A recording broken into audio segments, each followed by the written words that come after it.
We're good. Can you fix this? Yeah, we're live. All right, guys. So where do we start? I think we're starting over again here. I'm here at Comprehensive Wellness Center. We're here with Gary Cade, Director of Recovery Education, and John Hullick, former New Jersey drug czar. We were just at the point of Gary's going to take it over from here, and he was going to talk about what exactly is a drug czar, right? Yes, what is a drug czar? If you missed the introduction, John was the chief policymaker for the National Council on Alcoholism and Drug Dependence for 16 years. He's also the founder of Signs of Sobriety. When he first got sober 31 years ago and came into the rooms, he was at a meeting. Can I tell this story? Yeah, please. He was at a meeting, and it was very crowded, and he was trying to figure out what to do with his life. He was in law school, correct? You were going to be a lawyer? 6 weeks in law school. 6 weeks in law school, and very unhappy, and knew he didn't really want to be a lawyer. And he went to a meeting, and he saw a deaf man struggling to figure out what was going on at the meeting, and another guy sitting next to him trying to explain and carry the message to this deaf man. And John thought to himself, am I right on this? John thought to himself, how in the world is this man going to receive the message that is so vital to me sustaining my life? And his solution for that, he prayed about it, meditated, received guidance, and he did not become a lawyer, and he went out and he quickly learned sign language, which he took to like a duck to water.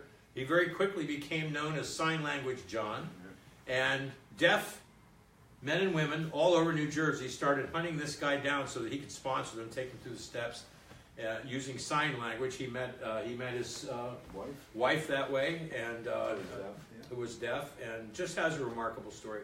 How in the world, what is a drug czar, and how did you become a drug czar? Well, drug czar, the phrase again was coined with the establishment of the White House Office of National Drug Control Policy. I don't know how that term was coined, but as you know, at the federal level, that White House Drug Czar's office is an interdepartmental office. And that happened in the 1980s? Yeah, mid-90s. Was that Bennett? Was that George first, Bush the first Bennett and Dr. Phil Diaz, as you know, and it was deputy director for ONDCP. He's a local here and a good friend of ours. And Phil was the one that really coined that phrase for me in New Jersey. So what is a drug czar, and how did you become the drug czar? Well, yeah, the drug czar heads the office at the federal level, the White House Drug Czar. New Jersey was the first state to follow that lead in 1989. And what did you do? And what did I do? It's an really an interdepartmental agency across all departments. Which does what? Which coordinates. There are three statutory prongs. One is planning of all addiction services, so that's a $2 billion proposition in the state of New Jersey. Governing all addiction services. In the state of New Jersey. And addiction policy? Addiction policy, planning for. The other piece of it was an educational piece, and the third piece was to administer the largest network of anti-drug coalitions in the country. 500 plus coalitions in the state of New Jersey, about a 20. And were you voted into the position of drug czar? How does that happen? Well, I was the governor's policy advisor for human services, children, and families. For which governor? Governor Christie. So he appointed you? Well, I was appointed to that position and then was nominated to the drug czar position, of which I had to be confirmed by the state senate. So I did that for him in his first term. Very impressive. Go ahead. That's quite a job. So, not only were you the drug czar, at one point you were the drug czar in recovery, and the parent of an active drug addict. Yes. Wow. Wow. How did that all happen? How did you manage all of that? Quite the balancing act. Sure. Let's just say that much. You know, it was an interesting time, having had a seat in the policy chair, for Governor Christie, a floor above his office in the State House. Telling other parents this is what you need to do. Yeah, planning for care, having. And then that bird came to roost in your house. And it was to roost long before I was, appointed to the position of policy advisor and subsequently drug czar.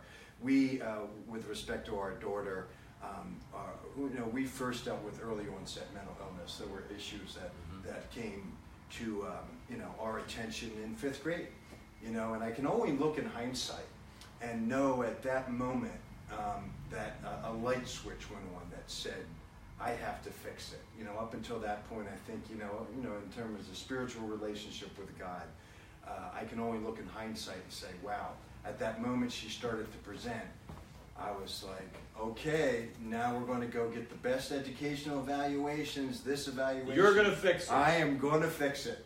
And how'd that work? a decade later, I was on my deathbed, and I really liken it to a blackout, to be honest with you. There was just period, and I look at it with respect to our two younger sons, who at the time were at the kneecap, and then when I kind of came out of this stupor, you know, a decade later, they're taller than me. And I used to say I was so glad to be sober young. I would have hated to wake up at 50 years old and start to get sober, you know, and I now look and say, boy, there was a period there of total absorption. But if you are 50 and need to get sober, it's never too late. It's never too late. Do it. Do it. Yeah, you know. Please like and share us, guys. Again, we're here with John Hullick, former New Jersey drug czar, which is very interesting, and father of a daughter in active recovery, active addiction, or has been. She's currently. I would characterize her in recovery. She's not actively using. You know, she's in a different state than she was a few months ago. Let's just. Can we tell that story? Sure, absolutely. We'll go wherever you want to go. Right. And we're here with Gary Kay, Director of Recovery Education here at Comprehensive Wellness Center. So please, again, like and share. We have a great topic here today, so let's get as many people in here as possible. Paige entered the room. Is that? That's her. That's her. That's your daughter? Hi, Paige. Hi, Paige. God bless Paige. you. God Love you, bless baby. you. Like and share us, Wow. Paige. That's fantastic. She says, "My daddy." Still calls you daddy. Huh? Yeah, That's good. That's it. Even when she's asking for something, That's I guess. it. That's it. That would get me every time. All right, so go ahead. Let's tell that. Let's talk a little bit about that. Yeah. No, yeah, absolutely. So, by the time, 6th and 7th grade, there were 2 institutionalizations just for mental health concerns. By the time 13, she was actively using, and I'll that first missing night, I just remember the sheer terror that we experienced, that just getting dragged out of the basement window and wondering where your daughter is, and those nights turned to missing weekends. Did situations come up where the police came to your house? Numerous times. And here you are, the drug czar, and the police are at your house. We've had a few visits by officers officers of the law. And you're in recovery And yourself. I am in recovery How in myself. the world did you not drink over that? Well, and you said it recently, Paige has been a wonderful spiritual teacher. In my early recovery, one of the things I remember in my first 90 days is pain is the touchstone to all spiritual growth. For the first time, that pain wasn't being experienced back then in a vacuum. That maybe I'll suffer through this because there's something on the other end. I didn't know what spiritual growth meant, but she has been a teacher. It hasn't been all peaches and cream. It's been a lot of pain. Did you ever, as a person, go ahead. When you say that, I guess clarify when you say Paige has been a teacher, or Paige has been a spiritual. Mm-hmm. Tell me what you mean by that. Well, because a lot of people wouldn't look at it that way. No, and the point at which that light switch at 5th grade when she was presenting with some concerns. For instance, if you have people in your life that you have zero conflict with, there's no drama, you're with them, it's all love and unicorns and butterflies and you laugh, those people are a gift of grace in your life. A safe harbor for you to park your boat in amidst the storm of life. But you learn nothing from those people on a spiritual level. The people that you learn from are the people that you have conflict with. Those are your spiritual teachers that have come into your life to give you an opportunity to either embrace the lessons of fear or the lessons of love. So those nights you were sitting up, waiting for your daughter to come home, were you like, this is a great spiritual Oh, experience? hell no. No, it's only... Now, it took a while to get there. No, absolutely. So for those parents that aren't there yet, I mean, that's kind of like... No, absolutely. And the only way out is through, and there were just very, very dark moments. And it just wasn't about my experience, it was the experience of my wife, my in-laws, my 2 sons who were affected. Everyone in the family. But in hindsight, you could say now, well, it was a good spiritual. But during that time, you being in recovery yourself, not grabbing a drink, it must have been. I mean, you must have had a ton of stress on you at that time. For professionally, personally, and clear from a parental. Well, you've got this high stress, high level job to deal with. Yeah. No, and a parent. Did you become an enabler? I was very much. That? I mean, that was the you know. How'd you stop that? Noranon. Noranon. You went to Noranon. Okay, was the saving which grace. is a program for the families of addicts, of active addicts, just like Al-Anon with alcoholics. And that was a turning point for me. Was to begin to participate, and there was a level of denial, like, oh, I can just apply the 12 steps from my 12-step recovery support, which in essence does work, but to be with other parents that were similarly struggling was. So you would highly recommend that? I would absolutely. For families that are suffering with an active addict to go to Noranon, go to Al-Anon, go to CODA. No, absolutely, and just to be adult around. ACOA, Adult Children of Alcoholics. These are great programs, recovery programs for the family, which is the other side of the disease. I want to go back to like a little bit like earlier on, like the first night or when you were waiting, or the first couple times, weekends. What started this? What could you see it coming? Like, did you see her hanging out with different types of people? Because you've got the disease. You knew the symptoms. What did you would parents be able to? What can they look for? Or what did they see? Or is it? In our case, again, there were presenters in 5th grade. Again, mental health concerns well before the first use. Okay. So those symptoms were already appearing. Okay. But that first disappearance, the sheer terror of that. And after that, let's say she comes home finally. Like, what did you ground her? What did you do? You try. You tried. But it's worse than riding a Bronco. Right. And the debilitation, both spiritually, mentally, emotionally, physically. I mean, just,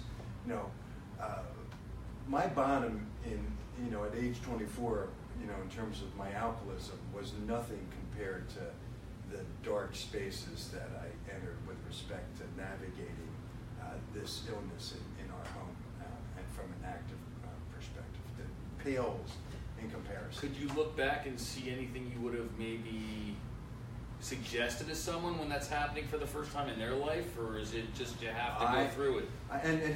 Here's the intro. I knew the system in and out in terms of accessing care, all the resources, just access to everything. And in the end, I was just as desperate a parent as if there was no resiliency with all of that. I was just as desperate as any parent that knew nothing about this system of care. And I was like, my God, just get my daughter off the street. I didn't care where she landed, just get her off the street.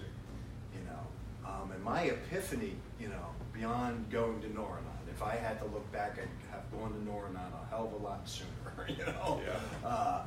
And the other piece of it really for me was really back-to-back epiphanies. One was I was in a prayer group with other men in recovery, and there's scripture from Isaiah, and I'll only paraphrase, but basically was God's love is greater for us than the love of a mother for a nursing child. After all, can't that mother abandon that child? And for me, it was a real, I can't imagine anything more human in terms of human love than a mother for a nursing child. And I don't know what happened for me, but for the first time I realized that Paige had an uppercase father in the equation. I was the lowercase father, and I just literally brought her to a meeting and cried and handed her over. I said, folks, she's yours. I can't do this anymore. And the second epiphany I had, almost on the heels of that, was after all these years of accepting powerlessness of substances in my own body, what possessed me to think I had any power over any substance she might ingest in her own body? And things were never the same after that. That sense of being able to let go, not stop loving, but let go, and let her have her let her have her journey, wherever that might take her, which took her to not so pleasant places.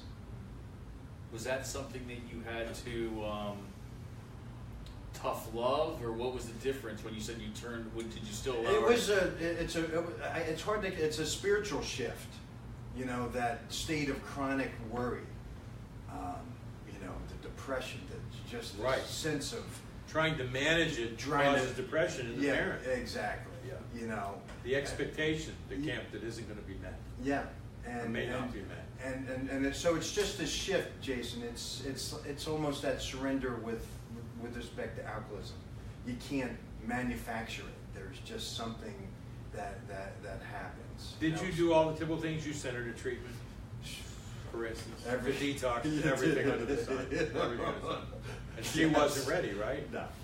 God bless you, Paige. Yeah. Amen. And Mary Ann's here too. Mary Ann, hello. Proud to be my wonderful husband. Hi, Mary Ann. Alice Bean also said the only way out is through, like I believe you guys said. Yeah. Absolutely. If you guys have any questions for John or Gary, please let us know. We'll be happy to ask them, and then let us know what else you'd like to hear about. Did you want to? Sure. Then can we talk about what happened to Paige? Oh no, sure, absolutely. And when exactly did it happen? Was it just a few months ago? Yeah, it was early August, and Paige was brutally attacked and beaten to death, Yes. and left for dead, and in incredibly bad shape, and nobody thought she would live. And it's an absolute miracle that she is alive. And I was really moved by John's courage as a parent. He had to learn to let go and let God, as they say. So often, the family members, we think we can fix the addict, and we can't. They have to want recovery. They have to do the work. We can lead them to the tools, but we can't make them want it. We can even encourage them to be compliant, but we can't make them surrender. And that drives, and if the family member is trying to force that to happen, saying, I am powerful enough to fix them, you're going to make yourself crazy. And John, after all of these years, when Paige was on death's doorstep, an inch away from dying, he had made a plan to come to Florida, had some things he needed to take care of, and talked to his support groups and friends, and everybody said, listen, John, you don't have to sit by her bedside. There's nothing you could, what you can do is pray, and you can pray from Florida, you can pray from anywhere, and then the point being you have to take care of your own life. Like they say on an airplane, mommy has to take the oxygen first before giving it to the child. Same thing with a lifeguard. They train lifeguards. If the person you're saving starts grabbing your neck and pulling you underwater, you have to push them away and let them drown. Otherwise, you'll both drown. And then what good is that? What a difficult thing to do for a parent. You did that. Where'd you find that kind of courage? Well, look, you don't stop growing because you're 31 years sober, and it's ultimately about establishing a greater trust in God. And I've had some really dark moments over the last few years, particularly in, mid-July, and this was pre her assault. Worked through that with some great spiritual mentors, and on the other end of it, and then Paige was assaulted in early August, and there are a couple of few early thoughts, both from myself and with Mary Ann as well. The first thoughts were we had learned very long ago that worry accomplishes absolutely nothing, and the other thing was that we have to live life, and we've done the teen mom drama.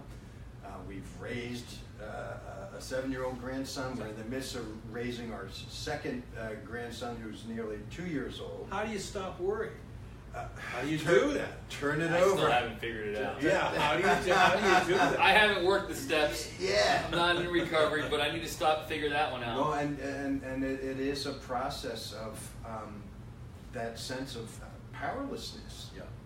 And you know, we had to continue our lives. Right. And I really said to myself, boy, if I made it through mid-July, this is going to be a breeze. And in hindsight looking, really what I thought was a state of acceptance was really a state of shock. Right. And when I finally got to like, wow, this is real, that she's not supposed to live, that's when I just buckled to my knees, face first on the floor, wailing, just saying, God, please take this away. And for all these years that I've prayed, thy will be done, what resulted from those painful moments with respect to Paige was a very clear prayer that came from it, which was, God, please provide her care, comfort, cloak her in your grace, and thy will be done. And I had never fully understood what it meant for thy will be done, except in that moment. Like, you know what, I am not a neurosurgeon, you know, and I am not a professional trauma nurse, you know, and just... Now, in all the years leading up to that horrific assault, I know my parents, addicts were master manipulators. I am assuming that Paige was a master manipulator. And you were a master manipulator probably in your day. And no doubt came in handy in politics, I would imagine. You think? Yeah. But did you, like my parents gave me money, they bought my lies, and they gave me money which in fact was enabling me, because I used the money to get more drugs, for instance, and kept myself sick. Our families can love us to death. Did you reach a point where you stopped enabling, where you were able to say, I'm not doing that, let her hit her bottom? Because isn't that what it takes for families to do? No, and I think you hit it more than once. Yeah. You hit it more than once, right. You know, and there's always the handoff. If it's not me, it's Marianne. If it's not Marianne, it's someone, you know, so it's around. There was clearly a point for me when I hit my epiphanies where I was, you know, don't come, you know, and forget giving money. Yeah. You come in our house and ran just whatever. That's what's my frustration in the treatment business, is that I find that the biggest enablers are the family, and it's very hard because if the only way we can really truly in some cases get people to do treatment or to accept the fact is when their family flat out says you are not welcome back home, and That's it makes what it a takes. huge difference Yes, for us. it does. And on the other side, you have a parent that keeps, I mean, they're hard. I mean, I hear them. I mean, they could pull at every heartstring you've ever had. I'm going to die here. I'm going to be I'm going to be homeless. I'm going to be this. I'm going to be that. This place is the worst place in the world. You know, they make you feel like you're, but at the end of the day, what we try to explain to the parents is like, if you don't do this, if you don't put your foot down, then they're probably going to end up dead versus like keep helping and helping and helping. That's right. And I don't know why it's so hard to get that through to. Well, for me, I think that part of it is facing the greatest fear, which is you will lose your child. Right. You know, and we're hardwired to protect and care and Like comfort. my dear saintly mother, she would do anything to keep my phone on because she wanted to talk to me. Right. So I had a problem with my phone bill almost on a daily basis. You know, Well, and it's the funny thing here too, because here everybody will be like, well, the only thing I'll do is pay your health insurance. You know, I'm going to cut you off from everything but your health insurance. Well, here down, you know, and in many places, they use that as a credit card. Absolutely. If they really said to someone, I will cut off your health insurance if you don't stay in this program, and the kids finally, and you're done, because I've already cut you off in every other facet, but I can't cut your health insurance because God forbid you need somewhere to go. At least I know you're okay. But really, that just keeps them using. And then they use it as a The hotel. ones that finally feel like they're getting their health insurance cut off are the ones that say, I better get it right this time. They do. I can't play around. Wakes them up. They have a better chance. You're so right, Let me talk about some comments. Monica Mitchell says, mom of a daughter in recovery, 12 years of active pill use and a hardcore alcoholic. I remember walking into my first parents' only Naranon group. I nearly walked out. All I did was cry for the first 7 weeks. So much built up anger and literally exhausted. But as they say, I kept going back, and thank God I did. Yeah. Beautiful. Another, Lewis says, do what my family did, throw me to the curb, which is kind of a meaner way of saying, you know, you have to cut them off. But I personally, in the short time I've been in this, I've really seen the most successes in the parents that just let us as professionals do our job a little bit. Like, you know, That's finally what my family did, and that's what made the difference. Right. I mean, it's hard, but I've seen more people actually get better that way, and I've seen more people overdose or die from the parents that say, come back, stay with us. All right, this time we'll let you, Mom, I promise. Dad, I promise I'm going to do a program from home. Dad, I promise I'll do outpatient. Dad, I promise I'll never do this again. Only to get the plane ticket home, and then, no, 2 days later, it's back to the same thing. My father finally said, here's the deal. I'll get you one last ticket home, and this time it's Greyhound. I'll get you Greyhound. I'll get you a cot at the Salvation Army, and you're going to scrub cars for a car dealer for 50 cents a day and pay me back $50,000 or whatever. He was like, that's it, I am done. And that's what woke me up, really. Was Renee, like, who works here, I was about to tell her story, and then Renee just chimed in. She goes, hi, Renee. My dad told me I had one time only with his insurance. Wow. That is it, and I believed him, and it worked. Wow. And she was one time and done, but she said she believed him, and I remember her telling me that awesome story. We have someone currently whose father basically said, I'll buy you a bus ticket. And he stuck to his word on that. He will not help him with co-pays on his medication. He will not help with extra food. He's like, figure it out, because I've already tried many, many times. I'm giving you a bus ticket to this last treatment center, and then won't even ask me for a bus ticket next time. Yeah. It's a double-edged sword, because I'm a recovered addict and alcoholic. I have a disease. I have a brain disorder that causes me to behave in all sorts of egregious ways. Having said that, the reason I'm behaving so poorly is because I'm ill, not a bad person, when I was in active addiction. And yet, if my family kept enabling me and paying for things and fixing things, I would never reach a point of total surrender, which takes immense pain to reach a point to become willing to do the work that it takes to recover. Because the addict has to do the work themselves. Right. And we have to help them get to the point where they say, okay, and they might die on the way there. Yeah. And you have to accept that when you let go, that could happen. That happens to a lot of us. And that's the sad part of the disease. Yeah, it's. But you have to let go to give them a chance to get out of the way and let them hit their bottom. Our families can love us to death by enabling. And Paul and Bella, who they said hello to, he said he got a phone call from you, never heard you cry so hard in his life. And he goes, and they also say that's why it's a family disease. Yeah. And that's because most parents invest in the addiction, not the recovery. That's it. When it's time to get clean, then they decide to cut them off. Wow. Yeah. So they're investing actually more of their time in the addiction than in the recovery. Profound. Yeah. So awesome. So what other things would you tell families to do to help keep peace of mind? How do you find emotional sobriety? For me, it's been. How do you stay calm in the midst of the storm? Rightly relate myself with God, and I'm just that speck of sand in this great vast universe, and that's just not how I'm wired. And these circumstances, I with respect to Paige, I mean, it was clear. I'm not a neurosurgeon. I'm not. And I tell you, I've spent no time since your injury researching brain injury. Because you can't do that. Because what am I going to do? Read up and tell a doctor how to do their job? Yes.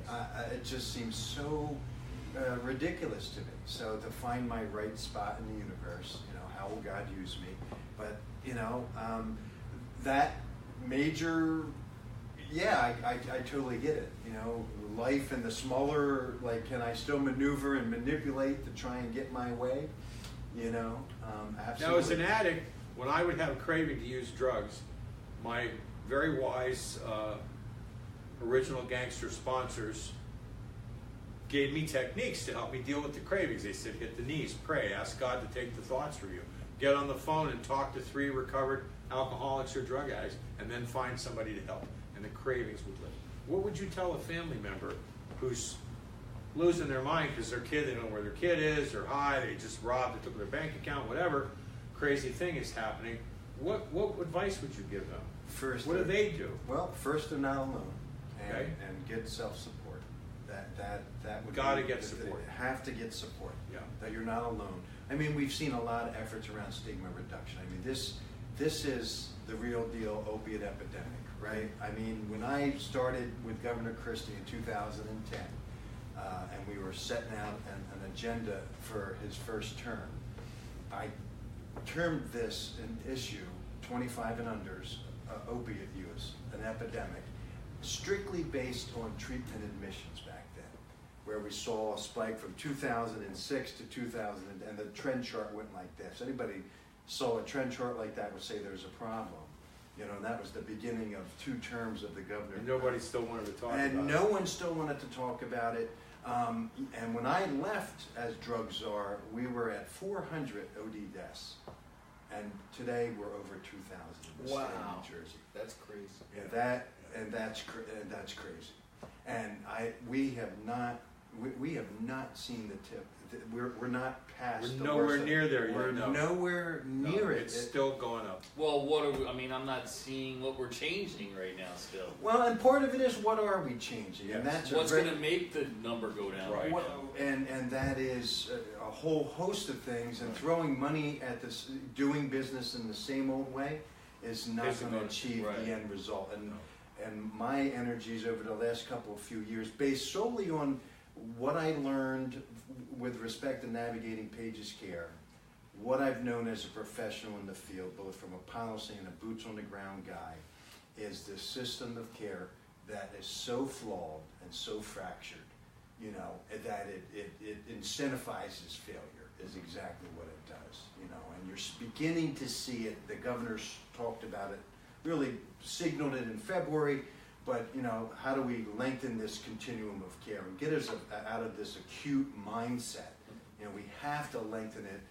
There's some efforts in New Jersey to begin to reimburse less clinically intense services, you know, and looking out into the long term. I can tell you, my daughter's first foray into Florida, you know, I got a good taste. I called it back then the Wild West of treatment because I couldn't believe what was happening. I got a call from her discharge planner who introduced herself as much, you know, we're releasing your daughter tomorrow. What would you like to do with her? Well, I went ballistic. I was like, what's your title? And you're calling me 24. And he doesn't know he's talking to the drug czar. He doesn't know.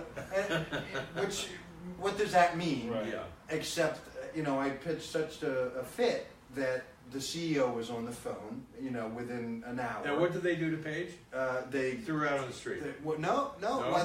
What, she got into the clutches of halfway Oh, there, right. who then I got on the phone with that owner, and who we know just recently was indicted for $52 million in insurance. Here's fraud. the good news. There was corruption in any industry where there's high dollar amount, there's corruption. The good news is a lot of those bad guys have been routed out. And the situation is starting to turn around. No, Because and Florida's really gotten a black eye, and it's not accurate. That's why we're doing the substance use disorder talks Yeah. at FAU in April, is to carry this message. We all hear about all the people who are dying. There are also hundreds of thousands who are recovering. There are treatment centers with honest people who Right. care, who are doing great work, that are helping their patients, that are reversing the recidivism rate. That's happening also, and that story's not being told, but that is happening in Florida. no, and Luckily, a lot of those bad guys have been routed out. The feds came in. There were whistleblowers everywhere. We have And the funny thing is, not the funny thing is, but a lot of them are leaving and just opening up in other states. That's now. what they're doing. So I actually feel like Florida is becoming one of the more regulated areas. It is, more and that's a good thing. under a microscope. So actually, I feel like I know because I'm the owner of a treatment center that we have to abide by pretty strict rules, and everybody Yes. around here is very scared of everything they do. Yes. Where in other states now they have no rules. Which is great because we're all paying attention and doing the right thing. right. You And know? we've all learned down here what, you know, more and more of what the right thing is. So it's becoming, even though we got a black eye, it's becoming, you know, the most regulated area for recovery. That's another one of those examples of spiritual growth through Right. pain. You know, Right. we're growing and changing and learning how to do the right thing because of the corruption. which helped wake everybody up. So And I'm more, proud and more, to be in will, the and industry. more will continue to fall here. There are still bad ones, Definitely. but we do have a lot of good ones. Guys, like and share this, please. Again, we're here with Comprehensive Wellness Centers. We're a drug treatment facility in Lantana, Florida. We offer PHP, IOP, 12-step programming. I'm here with Gary Kay, our Director of Recovery Education. And author of Hazelden's latest step book, Walk the Talk with Step 12, Staying Sober Through Service, available on Amazon, Google, Books, Target, And it's Walmart, Christmas time. Hazelden. Great gift for sponsors and sponsees in your life to learn about the healing power of service. And I'm so proud to be on the team here at CWC. Yeah. And I'm a vignette in there. That's Don't right. forget. John Hullick's story. He heard the call. Is in this book. I interviewed him, and it's one of the most moving and inspirational stories in the book. And John Hullick's here, which it's just an amazing little combination that he was former drug czar, New Jersey drug czar, and he's in recovery himself for over 30 years. And then he has a daughter in recovery now, but has struggled with addiction most of her life.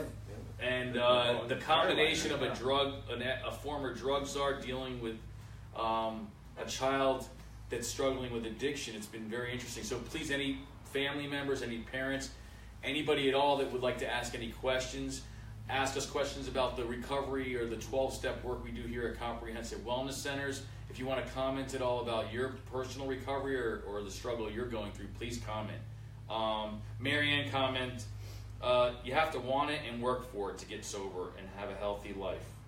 Let's see here. Renee, going back to Renee, she did say, my dad, for me, what he did for me, what I couldn't do for myself. He did what he did, and he tells me it was the hardest thing he ever had to do, but he did save me by telling me, and I have a chance now. So That's beautiful. Yeah. you know, Yeah. so, and I could see that. I mean, as a father of a 10-year-old and a 12-year-old, I always say, oh man, like I'm taught, like I'll be like, you know what, bye, but God forbid something happens, and then you live the rest of your life thinking you were the one that kicked them to the curb, per se. And that's why parents enable. Right, They and don't that's why you're feel like, guilt. well, you know, I'll do it one more time. But the weird thing is, you almost have to go to that point where you might lose your child, but you're going to give them the best chance. Yeah. Unfortunately, I haven't seen much more that works because we can't start getting through to them till they really are desperate to the point of thinking they have nowhere else to go. Absolutely. And again, for me, that psychic shift, recognizing I was the lowercase father in the deal, that my love for her could never equal that of the Heavenly Father's. Right. That was just so clear to me, you know, and to literally have this moment of bringing her to a meeting. And was that through church, or was that that came from a prayer group of recovering men. Okay. And 12 step. You know, and this guy got exposed to a little scripture from Isaiah, and just boom. And again, on the heels of that was this sense of I have powerlessness over substances in my own body. What possessed me to think I had any power over anything she might ingest in hers? John and I are... Seemed so clear then, but boy, it took a long time to get there. Trust me. We're brothers in the fellowship of the Spirit, and those of you who are in the fellowship of the Spirit know what I'm talking about. And the 12 steps were transformational for you, yes? Absolutely. 100%. You live it every day of your life. Yeah. The spiritual principles. Yeah. It empowers us. The 12 steps also help us access a very specific part of our prefrontal cortex, which changes the neurology and the shape of the brain. That's what recovery is, and it brings about recovery. And I'm so proud to be a CWC because this man has the compassion and courage to do something that few treatment centers do. And I'll tell you, I'm proud to have you. I was, Thank you. you know, I definitely was not sure in the beginning, as I think you know, and I've seen a tremendous difference in our clients here. Just a tremendous. Not everybody has to do it; it's not a requirement. But the ones that choose to work some of their steps with Gary and also find themselves a sponsor, the maturity level, the length of time in recovery, the continued length of time has been dramatically I'm so different. proud to hear you say that. It is. And I know it took a lot of courage on your part. Very few treatment centers do that. All treatment centers talk about the steps. All insurance companies will say, get a sponsor, go to meetings, work the steps. but they don't actually get to do them. Here they get to do them. We make sure they get to a certain point in their step work, when what that does, it puts a tourniquet on the spiritual, emotional bleeding. It stops the bleeding, and it gives them instant hope and relief and engages them into their recovery. And it takes a very courageous treatment center owner to go outside of the box and allow that to happen. Well, and the very same Very treatment grateful that you centers let me will, do that. their standard discharge plan is, you know, go to meetings and get a sponsor. Yet Problem is there's no immersion. Yeah. Wow, you know, and they'll put them in the van and take them to a meeting. Right. Yet not spending any time, you know. But also, what Gary does is Gary gets them started while they're in the program. and Immediately. that's And- critical. and It is critical. And the difference is Treatment and tremendous. recovery. It is, and are I'm two glad that you can see that. Treatment and recovery are two different things. They both need to happen simultaneously. And when you do that, that's powerful healing. And we've seen tremendous outcomes from Boy, this. we have. we have. The difference in the program when we first started and now is tremendous. When they were leaving from our in-house to our out-house, it Yeah. was like they weren't prepared. Right. They just, no matter what we did, You but said it when you said outhouse. right, out of Now it's not like that anymore. but now they're leaving with a goal, a set goal, Yeah. with hope, with some of that shame lifted off Yes. their chest. They get relief. They get feel, some relief. They understand. They not intellectually. They get to experience the healing benefits of the steps, Yeah. which engages them in the program. And we also help them get sponsors and get them connected in the recovery community, both here while they're here in Florida and when they return to their And don't get community me at wrong, home. I'm not solely 12 steps. I Yeah. believe we have therapists for trauma and other types of things. There's Sure. things that I believe therapists can help with. Oh, that, 100%. that in addition to the Well, that's 12-step. that's what I say. Recovery and treatment are different and need to happen together. The Right. treatment part is the therapy and everything that's not the steps, and they need it all. They need all those things. Myself, I went to Smart Recovery, Rational Recovery, Gestalt Therapy. I did the Tony Robbins, walked on the coals, everything under the sun. You know, religions, anything, and it was the steps that finally did it. But it was a combination of all that, Right. and therapy is critical. And Tanner says Gary's the man. Tanner's the man. I'm so proud of Tanner. Tanner, when he first got here, I'm going to embarrass you. All I right. know you don't mind. You don't mind, do you? When he first got here, I said, so tell me your name. Are you Tanner? And he says, I am. Are you Gary K? And I said, I am. He said, I heard about you. And I'm going to tell you right now, I'm not doing this step stuff. I don't even really have a problem. I said, oh, really? Well, why are you here? And he said, a plane ticket to Florida.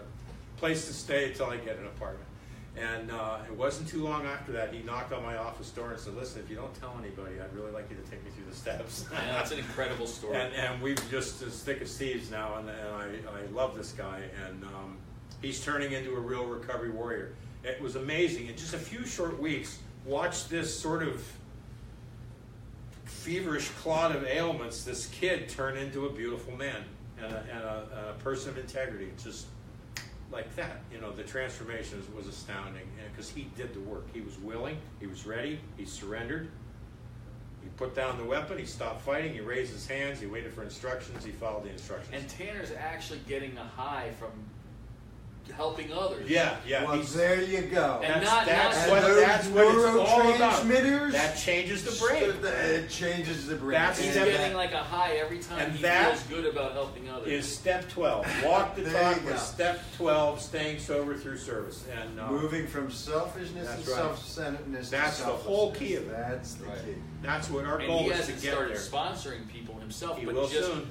but just the fact that he just looks every day to see how he He can be of service. He does. I know his sponsor, and he will be sponsoring people very soon. Wow, that's great. Yeah. And he's not joking. He legitimately said, I'm here He's a on great guy. vacation. And if I So could, proud let to know me him. just jump in too, because I also am a product of a heck of a lot of professional support over Yeah. my 31 years. Not just 12 Just steps. I got into 12-step recovery because of a psychologist who Me too. happened to be in recovery himself. So when it was my time to reach out for help, God ensured I went to see someone Yes. that knew exactly what my problem was. I was depressed, yes, deeply depressed, yes, thinking I was crazy. But when he said, you can come to me all you want, and handed me a meeting list and said, I think you need to go here between now and the next time I see you, and identify and don't compare, that was the beginning of my journey in February of 1986, and I've been coming ever since. You know, the co-founders of 12-Step, Bill W. and Dr. Bob, always started their procedure with a hospital stay with medical treatment. And Bill Wilson, sometime in the 1950s, I'm paraphrasing a quote, he said, "How many alcoholics and addicts needlessly die because of our failure to learn how to work effectively with treatment professionals?" And that those two communities need to come together. You know, that's what's going to really end this epidemic. As our friend Nick Morgan says, crush the epidemic. We're going to have to bring policy, community, family groups, treatment, recovery, law, media, messaging, popular culture, all come together and not be siloed and individual, and work together to provide the services that are needed to help these kids to stop them from dying. Guys, any questions before we sign off? You can't have a better group here. We have Gary Kay, our Director of Recovery Education and famous author. And Jason Tunick. A very brave and compassionate treatment center owner. And we have John Hullick. There you go. And, I mean, you got to ask some questions. I mean, former, not drug czar of the state of New Jersey. Here's your chance to talk to the drug czar. And also someone that is a parent of someone that, of a child that is in recovery now, that has just gone through a lot with her life, and he's been there through it. And if you have any questions as a parent or a family member, please ask. John Kistler writes, "Oh yeah, Kistler, hello there." Chris and John of the Barracks checking in, rocking with love and the joy of sober living. We're with you guys. Thank you, John. Hi, John. Love you. Paul and Bella say the bleeding stops, and Paul and Bella. Tell us a little bit now where you're at with your daughter. Like the last I heard, she was in a hospital bed. So where and she's obviously fantastic. And I have to say, cascading miracles. She was not expected to live. They had called in the homicide detectives. All signals were, no, not coming back, and not coming back. Those early days were difficult. Call after call, codes, surgery, this, that. How long was she there for? She was in the first trauma in the trauma center for about 5 weeks. Came out of the coma at 11 days with her eyes open. And then you start to ask these questions: is this what we have? And you start to all of a sudden place demands on God, Right. And so literally, Jason, just to experience it, the eyes, and I wasn't there, but my wife was, and the eyes open, and then the move of the fingers, and then the limbs. I remember all the phone calls. And so these cascading miracles. She's in a trach. I was there the first time she verbalized words. Wow. And the professional was there, and they said to her, "Do you recognize that man over there?" And she says, "Yeah, that's my daddy." Wow. And they said, and again, she's not verbalizing loudly, but do you have anything you want to say to her or to him? And very slightly, faintly says, "I love you." And then, "Can you say that again?" She said it louder, "I love you." And anybody that's been through this experience, you always play through your last moments. And I've always told my kids I love them. And it was on her birthday, which was July 29th. And, she was high and all this other stuff. And I kept on saying, I couldn't remember if I told her I loved her. And so that moment when she said she loved me, and I could say I love her, I was just bawling, wow. Because whatever happened from that moment forward, I knew I had that chance to say I love you. Oh, that's amazing. And since then, it's just been these cascading miracles. First walks for the walker. She's up and walking with some assistance now. Obviously, you see she's able and up enough to be on freaking Facebook of all things, which could be the death of everybody. Yeah. And what we're dealing with now are the cognitive stuff, the stuff you really can't see. It's short-term memory loss, impulsivity, which we say that she had that as a toddler. Right. So. Is there one major thing you could pinpoint that was your go-to tool that you used to calm yourself during the insanity of her active addiction? Face first, on the floor, Face prostrate prayer, God, Right. take it away. Take it away. That kind of humility, that kind of power, you know. And that's how I prayed today. And you had I supports. I was a guy that didn't believe you had to kneel to pray. And I got brought to my face on the floor. And you had your sober supports. And I had in- lots in of, the I recovery talked to rooms. my sponsor, who was my first sponsor 31 years ago, is my sponsor today. So I have a man in my life. that's- So if you're a parent Yeah. with an active addict and you're going through it, the insanity of this disease, and you're not in recovery, you could be in recovery because there are meetings for the families. Al-Anon, Nar-Anon, CODA, ACOA, Adult Children of Alcoholics. Please go to those meetings. Come to understand how the family member is the other equation of the disease, or the other side of the disease, and learn how to not love your addict to death and not make yourself crazy in the process so that you can stay calm and healthy. Gerald Burton says the work that you are all doing with Tanner has been amazing. I have been a part of his journey I for a love couple it. of years. That's beautiful. Marianne says, thank you, Paul, for helping me. A hint of what they said. I wish I could understand the whole thing. Your daughter, Paige, said again, where's it at What a here? miracle. It says, hi, Daddy, I shared this. So she's definitely watching. So that's awesome. Yeah, it is. And It truly is amazing. any closing comments, or we're pretty good? God bless I you want all. to thank you all for being here. Come Thank back you, Thursday, John. 5 p.m. Next Thursday, 5 p.m. Same bat station, same bat channel. Yeah, please like and share this and come back next week. Don't Good forget night. to pick up a copy of Walk the Talk with Step 12, Staying Sober Through Service by Hazelden Betty Ford Publishing.